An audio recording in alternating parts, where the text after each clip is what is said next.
السلام عليكم ورحمة الله وبركاته. أهلا وسهلا بكم في الحلقة الرابعة من ذا سكاوت، البودكاست اللي احنا بنتكلم فيه عن اللعيبة المغمورين أو الغير مسلط عليهم الضوء إعلاميا.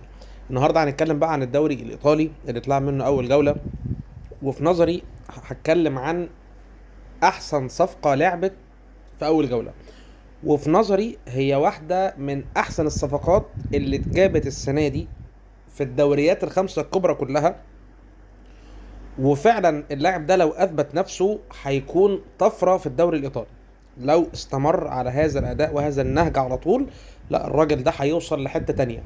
اول حاجه احنا بنتكلم عن لعيب مواليد 2003، مركزه مهاجم، وفي ميزه بالنسبه لي ان انت لو عايز توظفه المهاجم بتاع منطقه ال 18 اللي هيشوط على طول جوه المنطقه، اللي هينفذ هيخلص، ده هيكون موجود.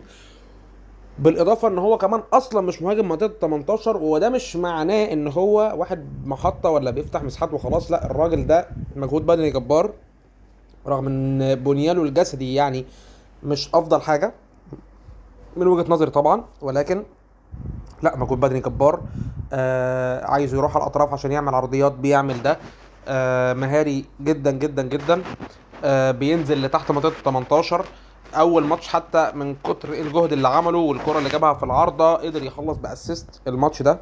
فريقه تعادل مع اودينيزي 1-1. كلامنا النهارده عن طبعا المهاجم البرازيلي اللي جه من كورينثيانز لنادي هيلاس فيرونا الايطالي، وهو جيوفاني ناسيمنتو.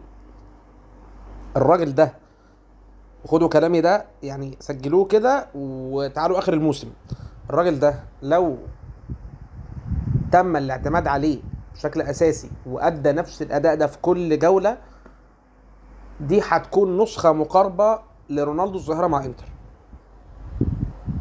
لان حرفيا الراجل ده اتلقط. الراجل ده كان مع الفريق الاول لكورينثيانز، لعب 47 ماتش، جاب 3 اجوان وعمل اسيست. وقيمته السوقيه نسبيا معقوله، 3 مليون يورو. بالاضافه ان هيلاس فيرونا خلص فيه بشكل مجاني. وكمان انت اللي يمدي عشان تلاقي موهبه في الدوري البرازيلي سنها صغير، اصبح ان الموضوع اصعب بكتير من زمان. ما يغركش الاندريك واستيفاو والناس دي كلها اللي طالعين، بس خلي بالك حتى هتلاقي في قائمه هدافين الدوري البرازيلي والتوب اسيستيرز والكلام ده كله ان هم اللعيبه الكبار، هم اللعيبه الكبار اللي جايين يعتزلوا في الدوري البرازيلي، ولا اللعيبه اللي ما نجحتش بقى بره البرازيل فرجعت تاني البرازيل. مفيش لعيبه صغيره ذات جوده وكفاءه عاليه زي زمان، فاصبح الموضوع صعب. فكون ان هيلاس فيرونا قدرت تعمل التعاقد ده في الوقت ده وتجيب مهاجم زي ده واستمر على كده لباقي الموسم، انا في رايي دي هتكون نسخه رونالدو الظاهره مع انتر بس في 2025 وقميص هيلاس فيرونا. لان فعلا انا شفت اداء ممتع، وده احسن لعيب بالنسبه لي في الجوله الاولى كلها يعني.